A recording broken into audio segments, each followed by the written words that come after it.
Dans de nombreux secteurs, les firmes se doivent aujourd'hui d'être ambidextres. Elles doivent à la fois exploiter au mieux ce qui a fait leur succès et explorer de nouvelles voies.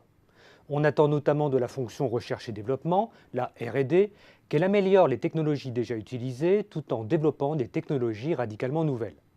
Les chercheurs de la R&D doivent aujourd'hui se comporter comme de véritables business développeurs, capables de proposer des projets d'amélioration et d'autres plus novateurs et de piloter leur développement. Or, la gestion de ce couple exploitation-exploration est délicate. Se lancer dans une voie nouvelle est toujours un exercice difficile et les membres de la R&D peuvent avoir, comme d'autres, une tendance naturelle à faire toujours plus de la même chose. Pourquoi prendre des risques en abandonnant ce qui a fait ses preuves? Pourquoi ne pas s'appuyer encore une fois sur une technologie bien maîtrisée? Les défis de l'exploration sont nombreux. Ils se situent à 3 niveaux. L'entreprise dans sa globalité, qui doit faire preuve, via sa stratégie, d'une capacité à prendre des risques, quitte à remettre parfois en cause les règles de fonctionnement. L'organisation, qui doit permettre à des acteurs de développer des idées nouvelles, voire déviantes, sans perturber l'ensemble de la structure. L'individu enfin, qui doit trouver les occasions de se régénérer. À ce niveau individuel, et pour les chercheurs de la R&D, la capacité à se réinventer dépend largement des réseaux sociaux dans lesquels ils sont engagés. Rappelons qu'un réseau social est un ensemble de relations entre des acteurs.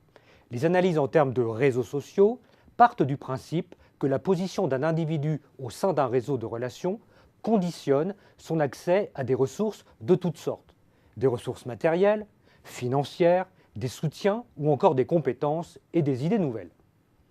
Avec Fanny Simon, nous avons étudié pendant 4 ans l'évolution des réseaux sociaux des ingénieurs du centre de R&D d'un leader mondial dans la fabrication de semi-conducteurs.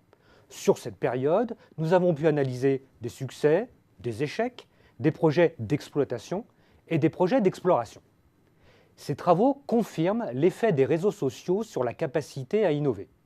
Si le réseau est trop fermé et dense, les chercheurs trouveront aisément des soutiens à leurs projets, mais auront les pires difficultés à explorer des voies nouvelles.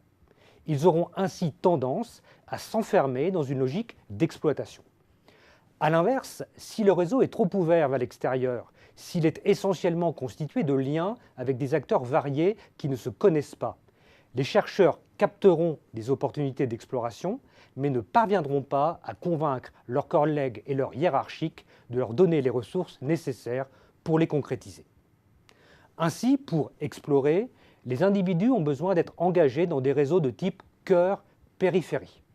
Dans un réseau de ce type, le chercheur bénéficie tout d'abord d'un ensemble de relations denses avec des acteurs qu'il connaît bien, dont il a confiance et avec lesquels il partage des habitudes, des routines.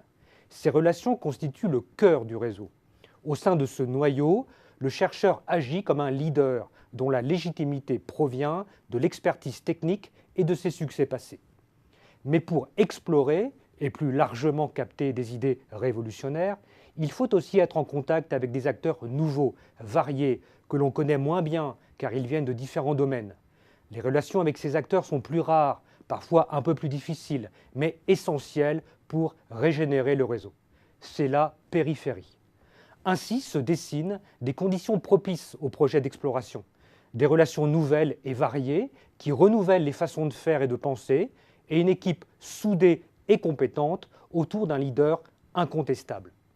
Pour l'entreprise qui souhaite développer sa capacité d'exploration, l'enjeu consiste alors à mettre en place les conditions propices à la construction de tels réseaux de relations. La fonction ressources humaines a évidemment un rôle important à jouer.